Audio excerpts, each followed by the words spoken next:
Ayat hari ini adalah Mazmur 19, ayat 1-15. Mari kita baca bersama. Untuk pemimpin biduan, Mazmur Daud. Langit menceritakan kemuliaan Allah dan cakrawala memberitakan pekerjaan tangannya. Hari meneruskan berita itu kepada hari, dan malam menyampaikan pengetahuan itu kepada malam. Tidak ada berita dan tidak ada kata, suara mereka tidak terdengar, tetapi gema mereka terpencar ke seluruh dunia, dan perkataan mereka sampai ke ujung bumi. Ia memasang kemah di langit untuk matahari, yang keluar bagaikan pengantin laki-laki yang keluar dari kamarnya, girang bagaikan pahlawan yang hendak melakukan perjalanannya. Dari ujung langit ia terbit, dan ia beredar sampai ke ujung yang lain. Tidak ada yang terlindung dari panas sinarnya. Taurat Tuhan itu sempurna, menyegarkan jiwa. Peraturan Tuhan itu teguh, memberikan hikmat kepada orang yang tak berpengalaman. Titah Tuhan itu tepat, menyukakan hati. Perintah Tuhan itu murni, membuat mata bercahaya.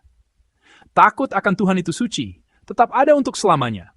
Hukum-hukum Tuhan itu benar, adil semuanya, lebih indah daripada emas, bahkan daripada banyak emas tua, dan lebih manis daripada madu, bahkan daripada madu tetesan dari sarang lebah. Lagi pula hamba-Mu diperingatkan oleh semuanya itu, dan orang yang berpegang padanya mendapat upah yang besar. Siapakah yang dapat mengetahui kesesatan? Bebaskanlah aku dari apa yang tidak kusadari. Lindungilah hamba-Mu, juga terhadap orang yang kurang ajar. Janganlah mereka menguasai aku. Maka aku menjadi tak bercela dan bebas dari pelanggaran besar. Mudah-mudahan Engkau berkenan akan ucapan mulutku dan renungan hatiku, ya Tuhan, gunung batuku dan penebusku. Amin.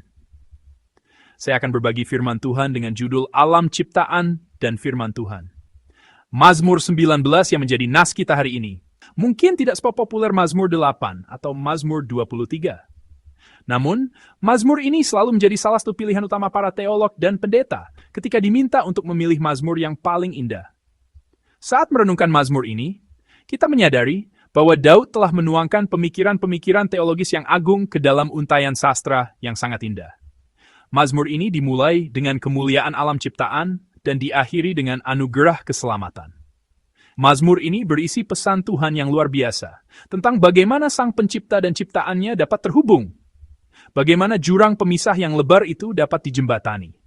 Lebih tepatnya, bagaimana Sang Pencipta berbicara di dalam dan kepada ciptaannya untuk menyatakan diri, dan bagaimana ciptaan dapat mendekat kepadanya. Semakin kita merenungkan Mazmur 19, semakin kita menyadari betapa indahnya Mazmur ini. Sebuah nyanyian pujian dengan makna yang sangat mendalam. Mazmur hari ini dapat kita bagi menjadi 3 bagian besar. Bagian pertama, dari ayat 2-7 berbicara tentang alam ciptaan Tuhan. Bagian ini dapat kita beri judul, Tuhan yang bersaksi tanpa kata-kata.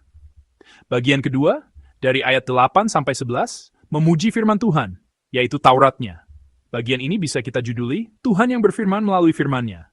Di sini, Taurat Tuhan dipuji sebagai sesuatu yang lebih indah dari emas dan lebih manis dari madu.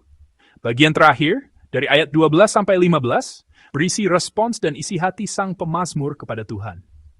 Setelah berjumpa dengan Tuhan yang bersaksi tanpa kata-kata melalui alam semesta dan yang berfirman melalui Tauratnya, kini sang pemazmur mengungkapkan harapannya melalui nyanyian dan doa. Doa dan harapan tulus dari dirinya yang fana yang menyadari betapa kecilnya ia di hadapan ciptaan yang agung dan firman yang luar biasa, menjadi penutup mazmur ini.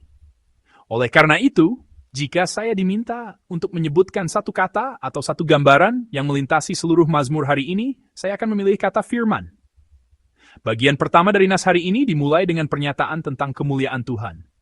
Dalam bagian ini, pewahyuan Tuhan datang tanpa kata-kata yang terucap. Mari kita baca bersama ayat 4 dan 5. Tidak ada berita dan tidak ada kata, suara mereka tidak terdengar, tetapi gema mereka terpencar ke seluruh dunia, dan perkataan mereka sampai ke ujung bumi. Ia memasang kemah di langit untuk matahari. Amin. Saat kita memandang langit dan menyaksikan alam semesta bekerja, tidak ada kata-kata yang terucap. Tidak ada suara yang terdengar. Tidak ada perintah seperti lakukan ini, atau jangan lakukan itu. Namun siang menjalankan perannya, dan malam pun diam-diam melakukan tugasnya. Meskipun tidak berita, tidak ada kata, dan tidak ada suara yang terdengar, secara paradoks, pemazmur menyatakan bahwa seluruh bumi secara harmonis menyampaikan kesaksian tentang Tuhan dan seluruh dunia hingga ke ujungnya dipenuhi dengan pesannya. Walaupun tanpa suara, Tuhan sedang berbicara. Walaupun hening, seluruh dunia dipenuhi oleh suara Tuhan. Bagian kedua dapat kita juduli, Tuhan berfirman melalui Tauratnya. Tuhan yang berkomunikasi melalui keheningan alam semesta, kini juga menyampaikan isi hatinya melalui firman yang nyata dan tertulis. Mari kita baca bersama ayat 8 dan 9. Taurat Tuhan itu sempurna, menyegarkan jiwa. Peraturan Tuhan itu teguh, memberikan hikmat kepada orang yang tak berpengalaman. Titah Tuhan itu tepat, menyukakan hati. Perintah Tuhan itu murni, membuat mata bercahaya. Amin. Dalam bagian ini, kita melihat Tuhan yang berfirman melalui Tauratnya. Firman Tuhan di sini diungkapkan dengan beragam sebutan. Taurat Tuhan, peraturan Tuhan, dan perintah Tuhan. Semuanya merujuk pada satu hal yang sama, firman Tuhan. Firman Tuhan muncul dalam berbagai bentuk seperti ini. Meskipun diungkapkan secara beragam, semuanya ditujukan kepada siapa? Yaitu kepada kita, kepada diri kita masing-masing. Pertama, Taurat Tuhan itu sempurna, karena itu menyegarkan jiwa. Artinya, firman itu membangkitkan kembali jiwa kita. Ada kuasa yang menghidupkan, kuasa kehidupan, di dalam firman-Nya. Kedua, peraturan Tuhan itu teguh, karena itu memberikan hikmat. Siapakah orang yang bijaksana? Apakah mereka yang mengetahui banyak hal duniawi? Tentu tidak. Orang yang benar-benar bijaksana adalah orang yang mengenal satu hal terpenting, firman Tuhan. Karena dengan mengenal firman-Nya, ia mengenal Tuhan. Ketiga, titah Tuhan itu tepat, karena itu menyukakan hati. Mungkin kita berpikir, apa menyenangkannya merenungkan firman?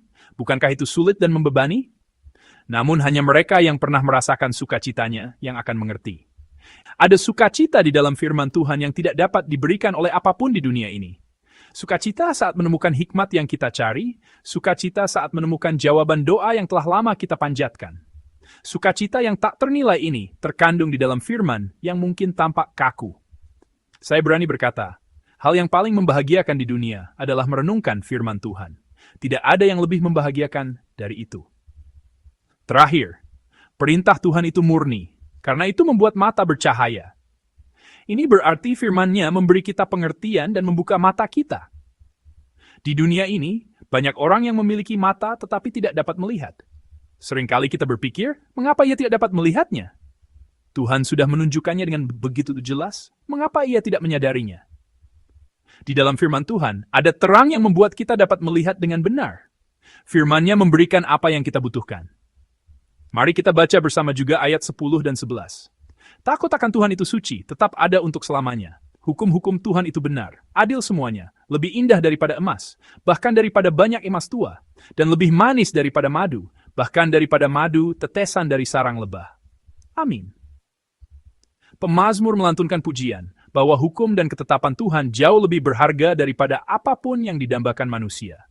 Oleh karena itu, ia menggambarkannya dengan emas dan madu. Manusia menginginkan emas. Di zaman dahulu, saat pemanis langka, mencicipi setetes madu adalah kemewahan. Hasrat untuk memiliki emas dan menikmati manisnya madu adalah naluri manusia. Namun bagi pemazmur, firman Tuhan melampaui semua itu. Firman-Nya adalah sesuatu yang ia dambakan, inginkan, dan kejar melebihi segalanya.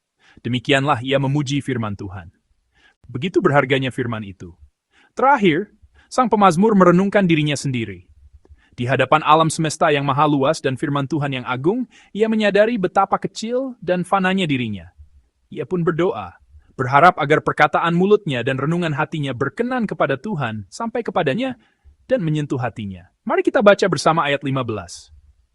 Mudah-mudahan engkau berkenan akan ucapan mulutku dan renungan hatiku ya Tuhan, gunung batuku dan penebusku. Amin. Kata yang diterjemahkan sebagai renungan hati, seperti yang sering disebutkan dalam catatan kaki Alkitab, juga dapat berarti bisikan atau gumaman. Kini sang pemazmur berdoa agar perkataan mulutnya dan bisikan hatinya ini sampai kepada Tuhan dan berkenan di hadapannya. Saudara-saudari yang terkasih, saya berdoa kiranya doa-doa yang saudara naikkan kepada Tuhan pada pagi ini, serta setiap bisikan hati saudara, dapat sampai ke hadirat-Nya. Satu-satunya harapan bagi kita, ciptaan yang fana dan terbatas ini, adalah untuk terhubung dengan Sang Pencipta, agar Tuhan mendengar suara kita dan memahami isi hati kita. Pujian yang lahir dari pengakuan akan kemuliaan Tuhan yang memenuhi alam semesta, kini berujung pada sebuah harapan tulus yang dibisikkan dari dalam diri manusia yang kecil dan lemah. Saudara-saudari yang terkasih, percayalah, meskipun tanpa satu kata pun terucap, seluruh alam semesta telah dipenuhi dengan kesaksian tentang Tuhan kita.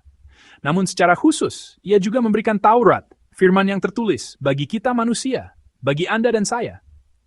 Apa yang ada di dalam firman itu? Di dalam firman itu ada kehidupan, di dalam firman itu ada hikmat, di dalam firman itu ada sukacita, dan di dalam firman itu ada terang yang menerangi jalan hidup kita, yang gelap. Semua yang dikejar, didambakan, dan dicari oleh manusia, semuanya ada di dalam firman ini. Dan firman itu lebih berharga daripada apapun yang paling didambakan manusia, dan lebih manis daripada apapun yang dikejar oleh hasrat duniawi. Demikianlah Tuhan menyatakan dirinya, baik melalui keheningan alam ciptaan maupun melalui firman-Nya yang tertulis. Sekarang, giliran kita untuk meresponsnya. Kita dipanggil untuk berharap dan berdoa agar suara kita didengar oleh-Nya, agar isi hati kita sampai kepadanya, dan agar kita dapat senantiasa hidup dalam persekutuan dengan Dia, gunung batu dan penebus kita.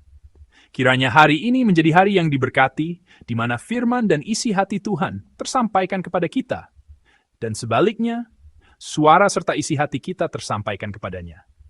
Saya mendoakan saudara, dalam nama Tuhan, agar hari ini saudara dapat menjalani hari dalam persekutuan yang erat dan mendalam dengannya.